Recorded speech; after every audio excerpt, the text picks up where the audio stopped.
she would be pregnant. I had a dream about it, and then I sent her my dream, and then I told her what I thought the dream meant. Losing a child is painful, but if actually we may go back to that day, we lost a child twice. We're very well supported. We're very well supported, and especially considering the fact that I have seen that when something bad happens to you, people tend to distance themselves from you. I don't know whether, but yeah, no. In fact, it's not that I don't know. I know that people feel like bad luck will rub off on you. I think what helped was the counseling, because it equipped us with knowledge to see that, okay, we are all grieving, but we are grieving differently, and also to speak about it helped us a great deal. Hi everyone, welcome to Motivation Corner, the biggest podcast in the world. My name is Mpulukeng, your favorite host and content creator. Welcome here to another beautiful, inspiring, informative, and positive conversation or episode. If you are here for the first time, please subscribe. If you are returning, please comment and share this conversation with everybody that might need it. Yes, I nearly forgot. First things first, guys. We are sponsored by Curious Child Water. It is based here in Emalahleni. If you want them, they can cater for your events. Whatever event that you want, they have these sizes and they have other bigger sizes, and you can even come and refill with them. And then, guys, we have this beautiful journal created by me. It's called Transform Your Mind Journal. It says it itself, transform your mind. It directs you, it guides you on what to write, because most of you don't know where to start in terms of journaling. So we are just like kickstarting you. Then from there, you can do whatever you want with journaling. Okay, guys, we are here again taking the second shot with this guy. I'm with my friend, Sthandile Mbatha. How are you? Good morning, Ruth. I am very well. How are you today? I'm good. It's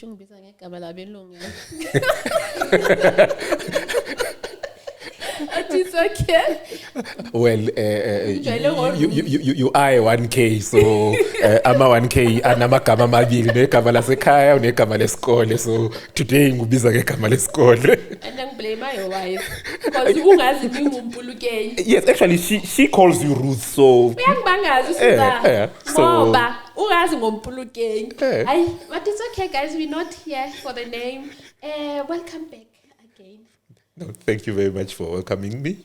And it's a very warm place to be, so I'm happy to be back. Oh, should I'm a good host. No, very good host.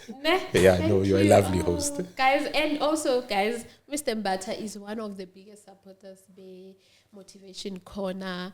And I'm sure he has watched every episode, and I'm forever grateful. He's the one who suggested that we do Monday motivations motivations on Monday, and it's helpful. Guys, please catch them on Monday. We're having Monday motivation. Thank you for a suggestion. No, you're most welcome, and I do enjoy the podcast. I follow the conversations. Almost every week, whenever I can, I do watch, and if I miss an episode, I go back and catch up. So yes, I'm a very big fan of the podcast. Thank you so much. I don't know, it makes me emotional, but thank you for believing in me and supporting me. Which one is your favorite so far? Okay, which one comes first in mind in terms of the guest that I have invited?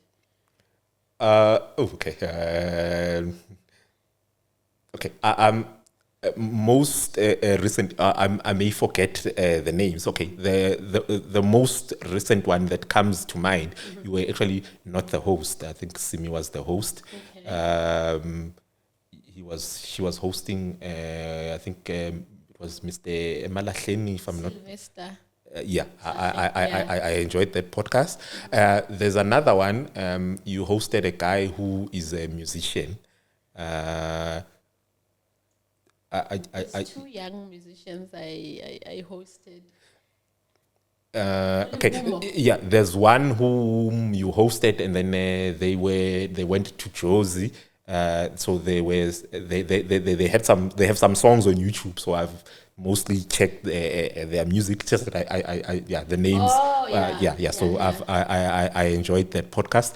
There's another one, like I'm saying, because I'll forget the names.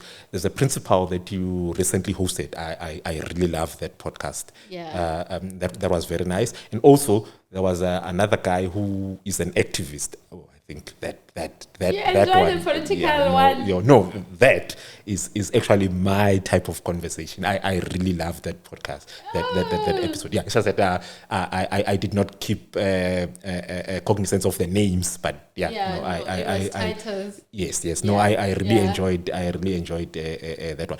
Actually, there's another one that I recently watched. There's a lady who was you were talking about narcissistic personalities. Yeah. It's just that, yeah, please forgive me. I don't remember the names. Yeah, no, it's okay. Yeah. Thank you. The last time you were here, I can't believe you. Do you know Utu and Anosida were the first people I hosted? You were the first to be on the podcast. Remember, I had a YouTube channel, but then when I changed, you guys were the first guests. Oh, okay. I know that. That was another episode that I liked as well. It was a very nice episode. I think I can recommend people to go check out that one. Please, Mr. and Mrs. Mbatha. Those were some very good guests. Yeah. And one of the guests is here, Yeah. Mr. Mbatha, guys. Yeah, so how has life been? Are you still married with my friend? Sahamba kahle. Yeah, no, Samphethe kahle. still very much married. She is very happily married to me. I'm also fulfilled in our marriage. Marriage has been what I expected and more. So I'm very content to be married. I recommend to be married. Yeah. It's recommended, guys. Yeah. Yeah, actually, nami ngizobuyela. Most definitely. Ngihlanganiseni, guys. Yeah. So, how is it? Now you have two kids, and how is it raising those boys? Actually, you have 3 kids. Let me fix it because Cesar always says I have 3 kids. Yes. How is it raising the current 2 kids? I know. It's very fulfilling. Of course, it has its challenges. They will break things, but for the most part, I'm very happy to have our sons. They bring us a lot of joy, and even though they are a handful, they break things. But I'm very happy with their development. And one of the times that you actually realize how integral a part of our family they are is when their grandparents have asked to have them. Yeah. Then when they are gone for the first day, you are happy that so peaceful. The house is clean. Everything is where I left it. But by the second day, you remember that what there are certain integral members of this family who are not here with us, and you can't wait to have them back. So I'm very happy. I'm very happy to have my children, and they are growing nicely. And yeah. Yeah, to me it sounds like you're a very hands-on dad. I try. I try. Well, kids are still young, so yeah. But yes, I think I have been present every step of the way. I mean, from their mother's pregnancy up to now. So yes, I am quite a hands-on dad. I like to direct them. Hopefully I can show them the way, and they will grow up to be responsible men in the future. Yeah, so as you're mentioning pregnancy, these are your only children, eh? Yes, that I know of.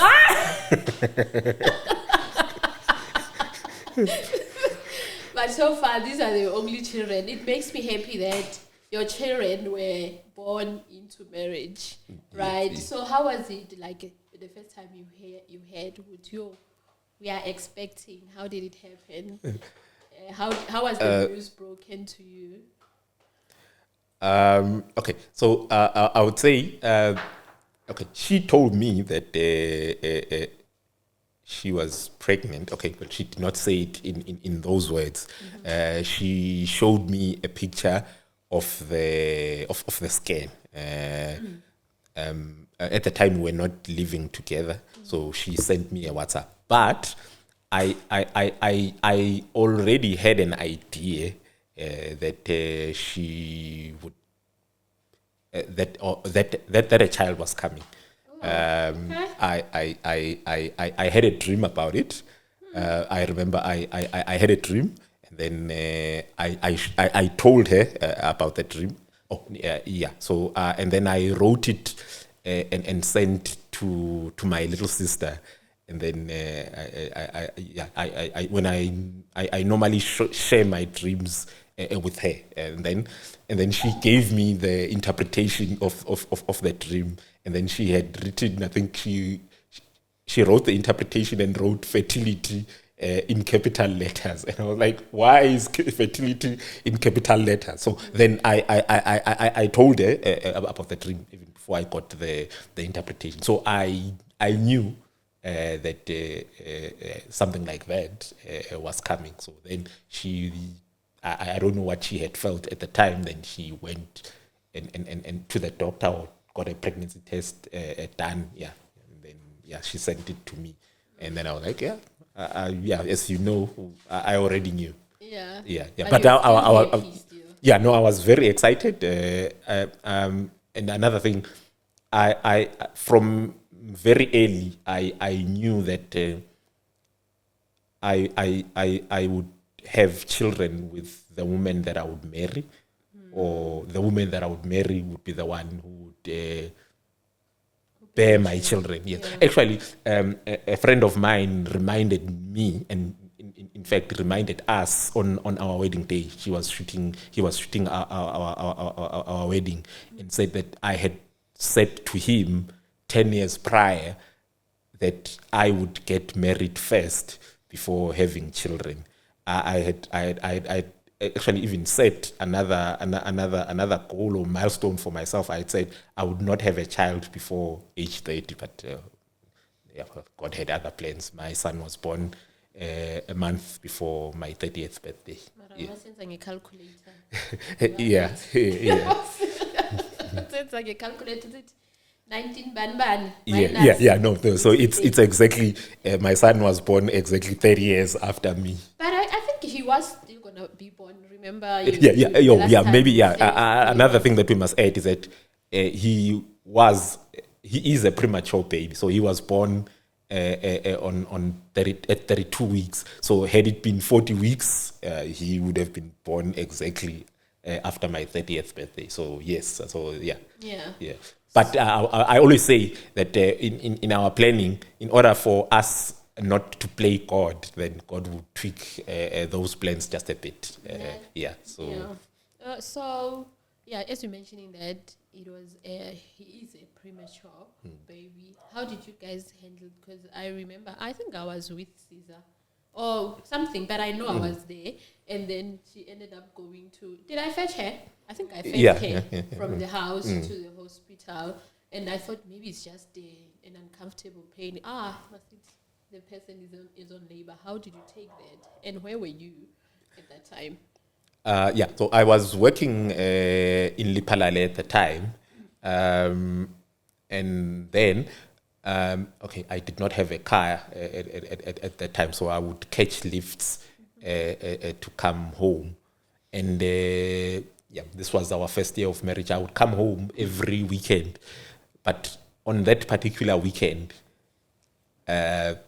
things just did not go my way. I couldn't get a lift, and I think I tried going to get to the taxi rank in Lipalale to try and get a taxi to come this side, but I eventually didn't come that Friday, and then she told me of that discomfort that she was feeling at the time, and then as you said, that you eventually had to take her to the hospital, and then in the morning she called me and to tell me I am in labor, and yeah, so I missed my son's birth because of that. But to your question, that how did I take him being born prematurely? Again, it was not something I expected, but I was not surprised. The reason why I wasn't surprised is because there is a family history of premature babies. My mother is a premature baby, and also my older sister also has a premature baby. So this was not necessarily something that I was surprised that it happened, but of course, when it happens, and then you are told that okay, yeah, so there's that. But in all, I wasn't too worried about it.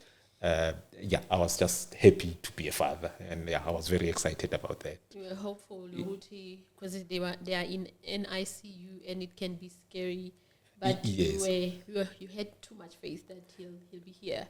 Yeah, no. I really did not have any doubts, especially because after, yeah, I went when I got here, I went straight into the maternity ward, and I could see that the baby was big enough for me, and he was well developed. But yeah, of course, he was premature. In my head, the tubes that I was expecting to see were not there. So it was much less than what I had anticipated. So that gave me even more hope. So yeah, I wasn't worried at all. Yeah. You said your mom was a premature. Did you know after your child is born, or it's something that you are like as a Sthandile, you always want to know what is my family history?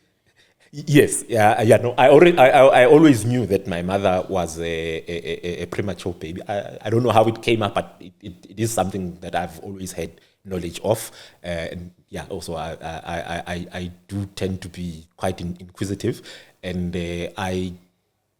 I'm very big on knowing a family history. It's one of the things that we discuss with my father, that actually, when he gave me advice on taking a wife, one of the things that he said was, you need to know the family that this person, that your partner comes from. Yeah. Well, at the time, I maybe did not quite grasp what he was saying, Yeah. but now with age, I understand what he meant. Because family history is very important, because actually how we were raised can make or break our partnership. Because when you marry a person, you don't only marry the person that you are in love with. Yeah. You also take their family struggles and also take their family victories. And those things can make or break the relationship. And in fact, a person may react or respond a certain way, not necessarily because you are primarily responsible for that, but because it triggers certain things. She may get certain responses from me because of certain things that may have happened in our family. So I'm saying that even in this case, when we were facing adversities, it helped that I already knew that something like this may happen, or something like this has happened, and we got through it. And if I may say, my mother was born in the 50s, so she was not even born in a hospital, and she was a premature baby, but she survived. So with that knowledge, it brings hope, and it gives courage that we will make it through. I love what you have just said, which is what I always also advise, like the young people around me, that who you marry, it's not the beauty that you see. You marry their background, you marry whatever the traumas that they might have, the family sicknesses that they might have. So you are getting yourself into that genes as well. So we can attest with you that you come from a family where there's prematures and then it happened to you. So can you imagine if you didn't know that? I think you guys were going to be panicking, but it helped that you knew your history, and it's very commendable. Guys, ngiyaphinda. Ngitholele eZulu man. Bayayazi, they know these things. No, definitely I'll hook you up with a very good Zulu man. Sengihappy already. Ukhombe ama-video wami. Siyabona kangiphinde sis. Okay, so no problem. Umntana uphumile and he's back. He was normal. Remember bekamngaka. Sthandile, uHolly. Yeah, sorry to mention the name. Yeah, no. When he was, there was in the beginning. Now that we had the transition from the hospital to home, first time mom, but he got strong very quickly, and he grew up to be very big, and he was very big as a young boy. Actually, a lot of people see him now as a skinny and tall a young man. We're like, oh, this is this guy who used to be very big. But another nice thing about him is he was a big baby, but he was very active, because during COVID would walk around the state, and people would be like amazed to see this big man, but he was walking all over. But he has grown up to be a very healthy young man. Oh, wow, that's nice. And you always say this, your plan was to have one child. Then what happened? As I always say, I had planned that one of the reasons why I wanted a wife was to have a family and raise my children in a stable home. But I always wanted to have just one child. I didn't see the need for us to have more than one child. I mean, we have one child, we've already seen that we can reproduce, so there's no need to overpopulate the world. But how does it feel to have siblings when you now have siblings? How does it well, I didn't choose that. My parents are the one who gave me those siblings, and in fact, growing up, you were the added one. You're not even the firstborn. Yes, but I'm sure if I was the firstborn, I could have been the lastborn as well. So you never know. So that's why my plan was just to have one. Yeah. But of course, those who were against that plan always use the same example that you've used, that you have siblings, you come from a warm home. In fact, my mother, I guess in collusion with Cesar, she called me the other day, and when you still had one child, and then she was like, she would like to have our eldest son to come and live with her. And I was like, no, but you raised your children by yourself. Why do you want to take my child? Yeah. She's like, no, when you make others. And then I also realized that I have 3 siblings. With the 4 children that I made, it was not enough. So I encourage you as well to make more children, and because if you have one child, he will grow up lonely, and you can also see how warm our home is when you are all back at home. And I'm like, no, I'm fine. I'm going to have one child. I'm happy with my son, and that's it. But of course, the deciders decided. Yes, as fate would have it.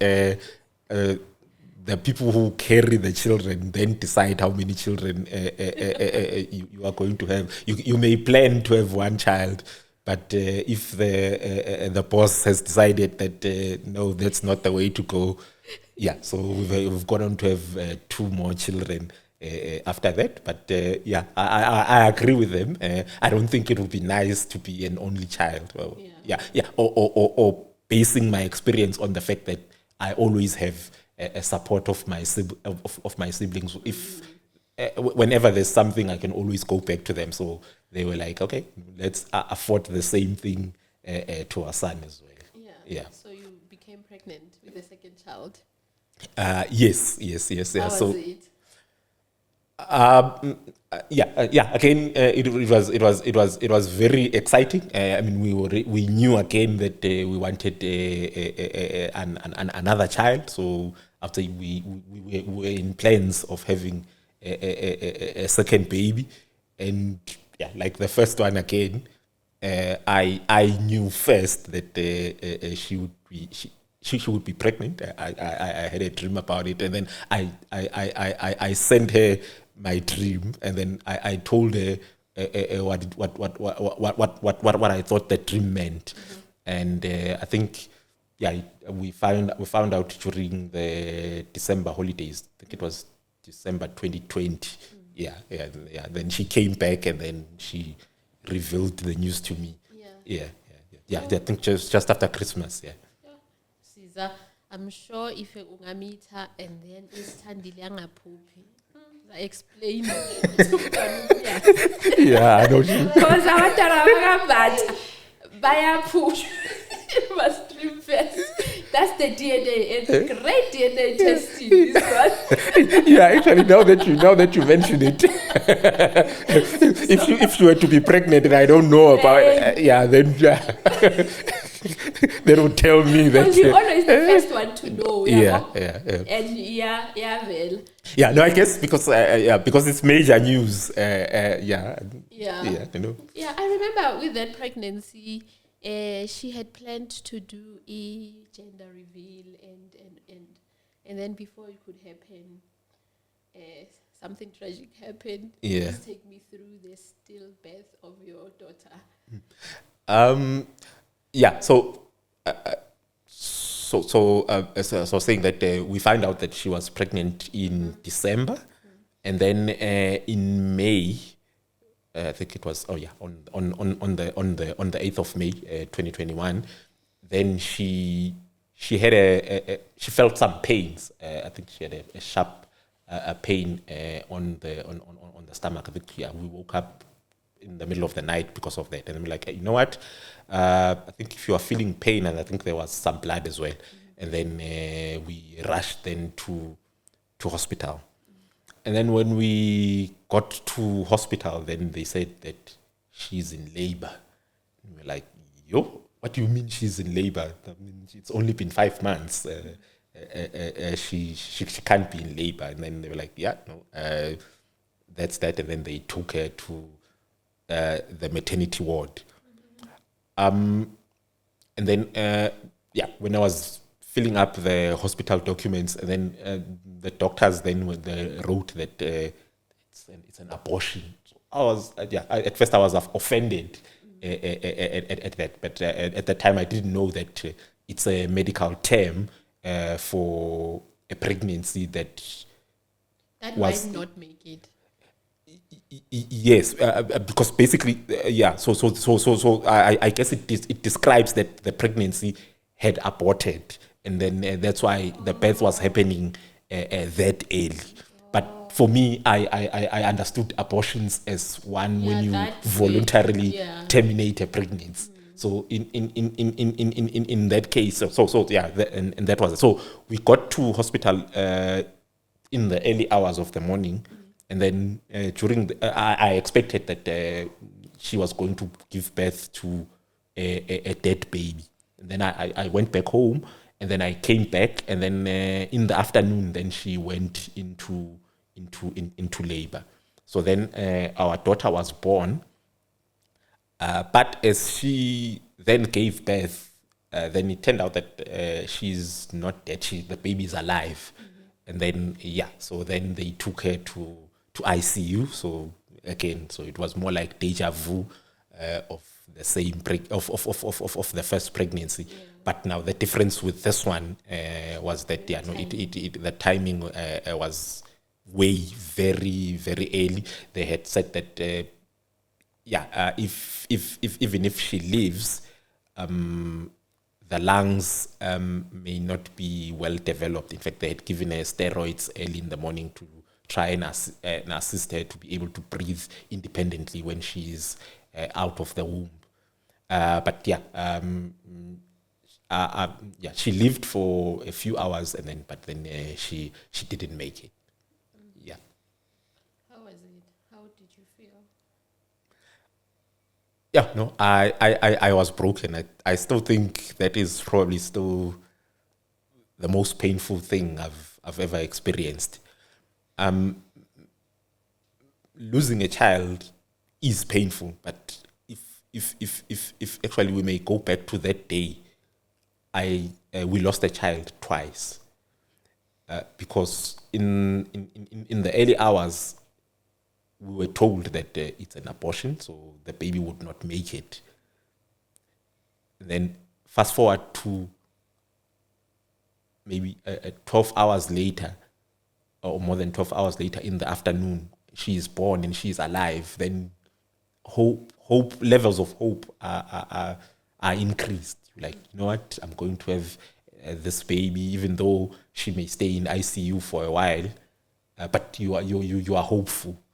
And then again in the afternoon, or late or early evening, the news of her death is delivered again. It's a second blow. But yeah, it was a very painful experience. It's the type of experience I wouldn't wish even to my worst enemy.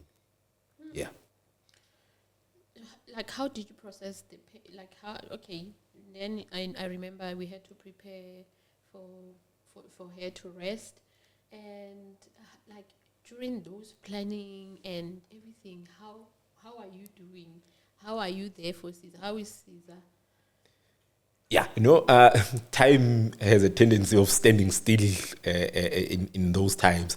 I don't even remember how we processed things around that time. If I think about the fact that we had to plan a funeral, we had to go, yeah, knocking on doors, getting funeral homes, getting burial sites, all those things. But yeah, it happened. I hope I provided adequate support to her as well, because yeah, I could just imagine the pain that she was feeling, having been with our daughter for that period of time. I mean, it was devastating for me, having just known her in terms of expectation, but with her who the baby was carried in her body. Yeah, it was something. But yeah, I thank God that we managed to go through that period. And yeah. How did you receive, you guys as a family, like both of you receive support? Yeah, we really had a support. I think we had support from friends. You were there during that time. We also had a support from family. I remember our parents were saying, even they never experienced the loss of a child, even in their old age now, they had never seen it. But we had to be the ones going through this. But they were there for us and they supported us. I think also I have to commend the church as well. I think they provided great support, including counseling as well. Yeah, so in terms of support, we were very well supported. And especially considering the fact that I have seen that when something bad happens to you, people tend to distance themselves from you. I don't know whether, but yeah, no. In fact, it's not that I don't know. I know that people feel like bad luck will rub off on you. So is it? Yes. Yeah, no, I have experienced it in other avenues. In fact, we have even spoken about it with Caesar. But yeah, no, that is a fact that people will distance themselves if you are going through bad luck, because I feel that I think they feel that the bad luck will rub off on them. Yeah. Oh, No, so this explain. Although I won't mention name, the other day Caesar told me that one of the ladies we both know. Then after hearing or seeing that Caesar lost a child, Caesar was blocked on WhatsApp by the lady. Yeah. But we are not there. So, but it makes sense. I didn't know. Like Mina, for me, I didn't know that people distance themselves when you are. Because how can you distance yourself from your loved one, like your friend, when they're going through a hardship? Like, how is it gonna pass? Like, I don't know. Maybe I'm a better. I'm a better human being. Maybe. Yeah. And again, because I had seen it with me previously, that when I was going through hardship, people distance themselves from me. I don't blame them as such now that, of course, I understand and I understand what they may have been thinking or what they may have been going through. But in this case, I also observed that it was more on the ladies' side who then distanced themselves. But for me, the guys, no, they never shied away. They were there for me. They came. My friends came and supported me. So I think then when bad things happen, I think then that maybe most ladies felt that it's Caesar who's with the bad luck, because guys did not shy away from me. But when something else happened, guys distanced themselves from me. Yeah. So okay, maybe I don't even have to be angry. It's lack of information. It's like myths. Maybe people had stuff that don't go closer to. If you are pregnant, don't go to a person who lost a child. Maybe this will pour on you. I don't know. Maybe it's those myths, because it doesn't make sense. No, and that's why I'm saying I think it's a natural thing. Mm-hmm. It's almost like when things are going well. Or I'll just make an example with rich guys. Rich guys always have an entourage. Mm-hmm. I think when you are in an aura where you have abundance, people want to come closer to you. I don't know whether they feel that the abundance will rub off. So I think something similar happens when you are going through loss. People feel that if they come closer to you, then they will attract the same loss. So that's why, for me, even as I'm saying that it happened to me before, I don't take it personally. I think probably it may be the information that one has received before, or maybe it may even be that it's natural that you feel that, you know what, if this one is going through a dark period, let me disassociate myself from them. Yeah. No, let's go back to the topic. Because most of the time, I have a friend who lost a child as well. Every time I'll ask him, how are you? To my friend, he'll be like, I'm a man. It's like Halakopi. Is there such a thing as I'm a man when it comes to such pain? I would say yes and no. Okay. Pain is pain, and pain needs to be dealt with. As I was saying that we went through counseling for the pain that we experienced. At first, we, even in hospital, they offered us counseling, and even after that, we went for counseling. As I was saying, at church, they offered counseling as well, and then even after that, we went then and procured extra counseling, because I feel pain changes you, and pain will change the relationship that we as partners have, because we don't grieve the same way, and we don't grieve. We don't take the same amount of time in grieving, and again. Now, through counseling, I learned that the stages of grief there are stages to grief, and also you may regress and relapse. You may have passed a certain stage, and then you may go back. So, yeah. So now to say that one is a man, the reason why I said yes and no is that I do believe that the way that we process emotions between men and women is different.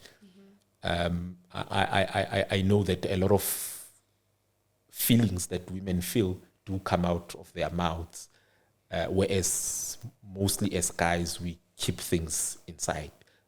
I also like to keep things inside and look for a solution. But I think I've also learned that not all solutions will come from me. I may have to go to others and seek solutions. And they may actually provide better solutions than the one that I can come up with by myself. And also,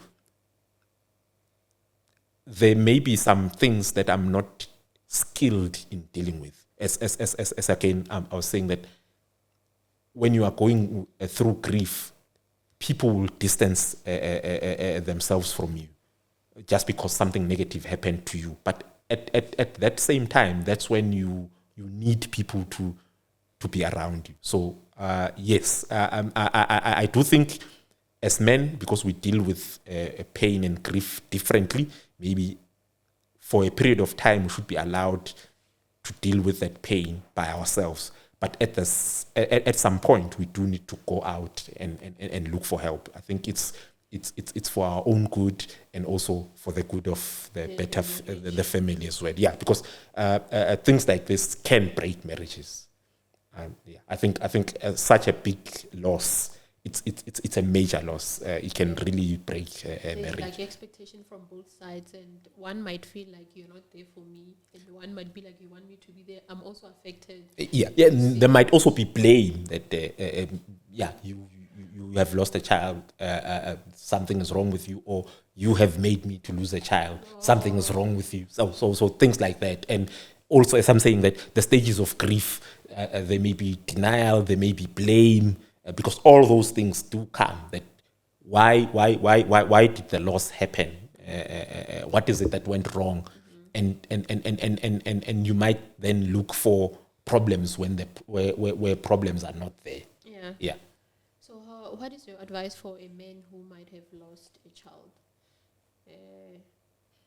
Like you, I think the child is born, then few hours, or it might be few days or few months, they are gone. Yeah, I think it's important in everything to always look for a second opinion. Talk to someone.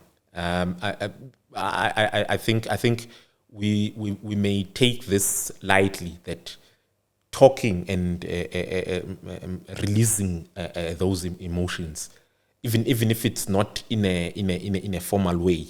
But I do advocate for counseling. I do think, especially when one has experienced such a major event, I do advise people to go for counseling, because also it helps. It also explains the emotions that you are feeling inside you, because the things happen to you or happen inside you that you don't know the reason those things are happening. But if you are equipped with information and you know that, okay, this such and such may happen, or such and such will happen, even when you now face that moment, it makes things easier. That's why as I was saying earlier, that family history, because I already knew, or I already had seen that premature babies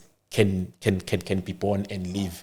Yeah. It made me handle them differently. So even with this a loss now, it is not something that I expected. But when I got to learn about the emotions of grief, and what is it that I may be feeling and why I'm feeling like that, it helped me to understand. And also because I was not dealing with this as my lonesome self. I also had a wife to support. I also needed to understand how she may be feeling and how to support her with that. So so I do advocate for counseling. I think if anything, we must always take into cognizance that there are people who know better than us, and we must always seek counsel. Yeah, I always say it's like a normal wound. Maulimele, you can't just close and say I'm seeking solution. You have to take keep her whatever and then own it. So even in emotional pain, you need to go unpack whatever you are feeling, your emotions, so that mawuzovala with whatever that needs to be put ukuze uphole, at least ulicleanile ngeke libole one day. See, I love that example because pain is pain. It's just that with physical pain, because you can see the wound or where you are hurt, but how to treat a wound is exactly the same for all types of wound, be it an emotional wound, be it a physical wound. So I totally agree with what you're saying. Yeah, no, because I know a lot of you guys, you're like and they are trained, these people, to be able to talk to you and question the things that even if again, like even if you were to have a conversation with me, I don't think I was gonna be able to explain further or ask you the question that will make you want to pour more and more keep a young land. So guys, counseling for anything. Here's a temper. Yeah. No, Sthandile, you guys, how did it bring you together? Because like you keep on saying grief or the loss of a child or something as major as that one can break the marriage. But you guys seem to be more strong. How did you do it? Must be the man, the head of the house. I think a lot of it definitely by the grace of God, but as I've mentioned before, because we really went and sought for help, and I think it helped that we had the same attitude when it comes to seeking solutions.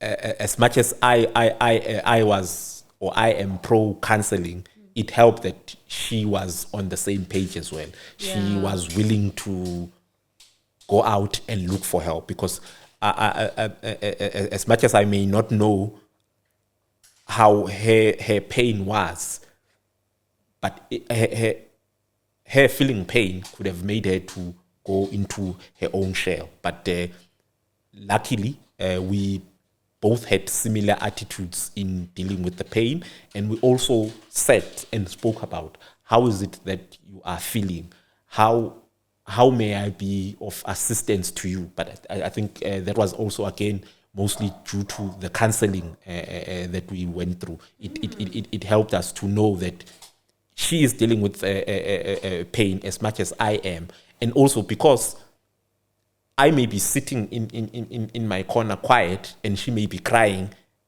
it does not mean that because she's crying, she's had the attention. Yes. And also it may not be that because I'm sitting in my corner and I look like nothing is happening, I'm not feeling the pain. So so I think what helped was the counseling, because it equipped us with knowledge to see that we are all grieving, but we are grieving differently, and also to speak about it helped us a great deal, because we don't deal with grief the same way, we don't deal with pain the same way, but luckily our ways of dealing with it were similar, and that helped us. Even has a tattoo of yes, her daughter's name. So obviously, there are days where you, like you said, there is relapses. There are days where you we miss, or you have questions. Maybe she would be this much. What do you do when you remember her, when you are in thought? Because she always tell me sometimes she goes to her resting place and just clean up, just as a way to soothe her heart. what do you do when you are in those? No, I think it's things like that do help because I mean she is going to be part of our lives for as long as we live, and also we will keep her memory alive because I mean she is human, and her spirit will be with us forever. So I think whenever we feel that there is that sort of missing her, we can always go to her resting place, put flowers and things like that. Yeah. Does it help? Like, how does it make you guys feel? I think it helps with closure because because I realize now that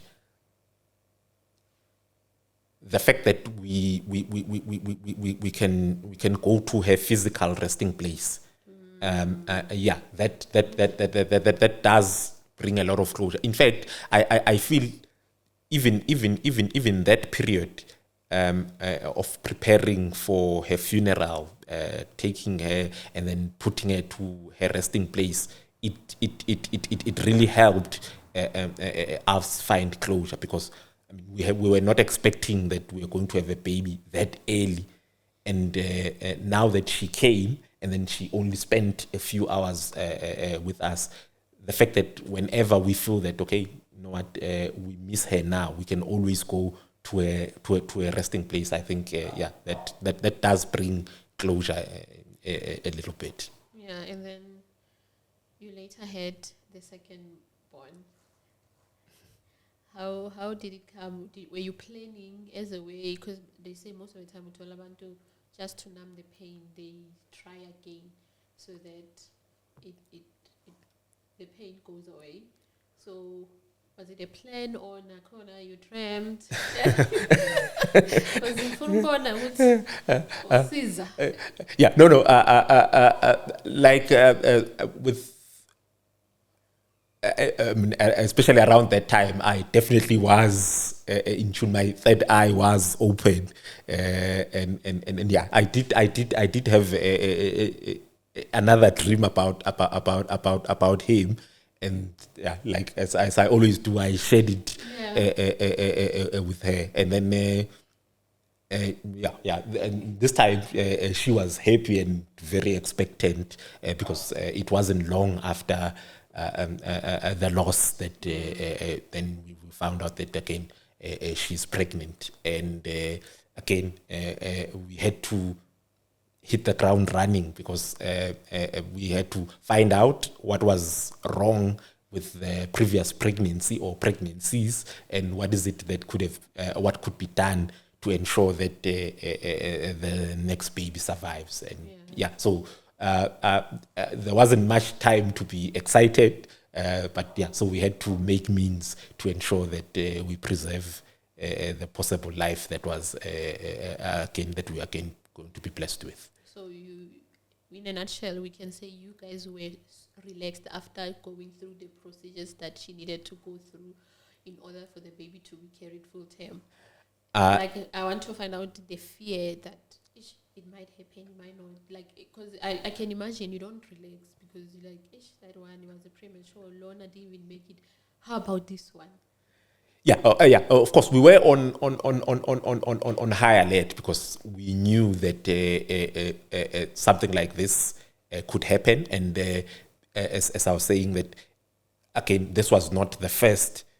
But a second premature birth. So we had to look for medical advice as to what is it that could be done to ensure that we don't go through the same thing again. But again, life belongs to God. You cannot control. You can make all the or you can take all precautions that you like. But fortunately for us, the precautions did work, and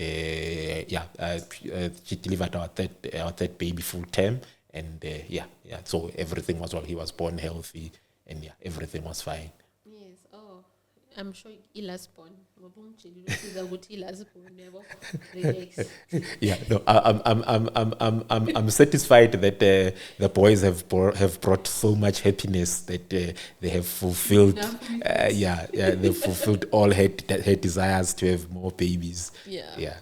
No, also, I remember one day we went hiking with Caesar and she shared of your first child.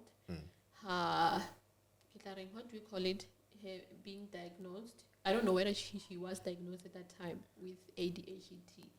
ADHD. Yeah. Yes. So it was very sad for me when she was like, she went to the school and her child couldn't do the normal things the other children were doing. For you, I know you said it's in the family, but how was it that you had to experience it for yourself on your child?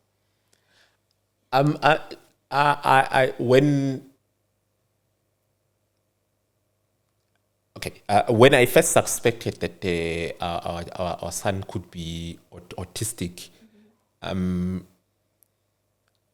a way, I blamed myself that maybe I discovered it too late. But again, it's not something that I had not seen, as you were saying. That it is something that is there in the family. The one thing that was different with our son is that our son then was not talking. Or the one thing that hit me hard is that he seemed to be talking, and in fact he was talking until age 2, and then he regressed. So that was the one part that really caught me off guard, and so that was the difficult part. But in any case, we have to take the cards that we are dealt with, and we had to look for medical opinions. So we took him to first a pediatrician, and then we also took him to a child psychologist, also took him for speech therapy. It's one of those things that you just have to deal with. But at first I was beating myself up for it. But it's one of those that you can't change. You just have to deal with it, and also for the sake of our son as well, we need to support him and help him with all the necessary tools that he may require. So we had to do that as well. On Instagram, I was watching a video where Lemohan Ziba, the guy who played Shaka, the King Shaka on Shaka Ilembe. I just heard that he was also diagnosed with ADHD at his early age, and he had to go to remedial school and all that, and look how he has turned out to be. So this to me is because it is still like a stigma. It is still frowned upon when you have a child who's very different from what we seem is normal for other children. How are you guys dealing with that, or other people frowning, or people who have expectations about your children? Unfortunately, we live in a world where other people are having expectation over our lives, or even lives of our children. How are you guys handling it? There is that of course our son is different, maybe a bit hyperactive. People will be surprised when, let's say, there are gatherings, public gatherings, that this one isn't talking. So there is that, and also when other kids are hitting certain milestones, and as you're saying, he has to go to a different school. He has to go to a special school. But for me, it's not really much of a problem. Yes, I'm saying that you have to deal the cards that you are dealt with. For us, I believe that we have to give him the support to ensure that he is able to develop and grow and stand on his own. So that's the support that we need to give him, and we need to ensure that every possible way that we can support him, we support him and help him so that he can live a life that is as normal as possible. And as we are saying, these things are expected to improve as life goes on. So it's not a lifetime thing. Yes, it may be a lifetime thing that he may be neurodivergent and maybe not acting as how we expect everyone to be. But as I'm saying, that our responsibility is to ensure that he can live an independent life and assimilate to society. So he may not be hitting his milestones the same way as the others, or he may be delayed in reaching certain milestones. But it is what it is. So all we have to do is just to ensure that we give him the necessary support, be it medical, be it physical, or in every way that we can help him. So far so good. He is doing well at school, and we try as much as possible to ensure that he gets to play with other children. But there is a matter of attention spans, and again, those are the things that we have to understand and deal with him and work with him at his own pace. Yeah. Wow. I think it's child. The last question will be, what is your message to your wife, to your kids, because they will watch this and even watch it even for years and years to come, as the last part of our conversation, because we don't have time. Yeah, no. My message to my wife is that I love her very much. My kids, I appreciate them. They have changed my life for the better. They bring fulfillment, and I hope they grow up to be exemplary men. And I am here to try and lay the best foundation possible and be an example, the same way that my father was or is an example to me. And because I believe that I am how I am because of how my parents raised me and the example that they set for me. So I hope that me and my wife can be able to set the same example, or even an even greater example to our children, and then they also grow and develop to become the greatest men possible, and then me and her to grow old together. Another one, last one, for the absent dads, the deadbeats. What is your message for them, seeing that what parenting is? Because can you imagine if Caesar, or look at me, having to be present for your kids every day by yourself? How like, can you put yourself, let's say we're loyal, like, would you cope?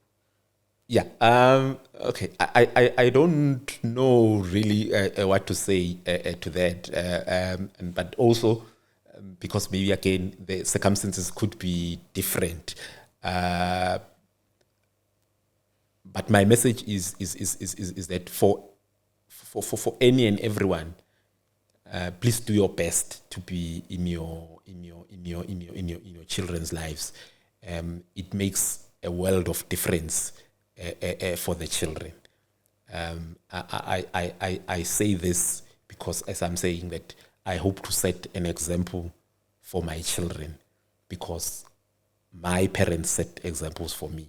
In fact, I look at my father and say, how my father raised me is how I wish to raise my own children, because I looked at him and saw a model of life. So my message to those fathers is to please pass the same gift to your children of modeling, of seeing you as a model, of seeing you as a prototype as to how one should walk in life. And hopefully they can overcome whatever challenge is there that is making them not to be part of their children's lives. Thank you, Dr. Mbatha. Thank you so much for talking about this delicate, very deep conversation that are so personal to you. Thank you for sharing your life with us, and yeah, we can't wait to see you next time. Maybe you'll be presenting about soccer because we love soccer. Yeah. Yeah, no, thank you. Thank you for hosting me. And who knows, maybe next time I'll be hosting someone different as well. Thank you. Yeah. Okay. Thank you guys for watching. And from me and Bethany Media and Mr. Mbatha, we say bye.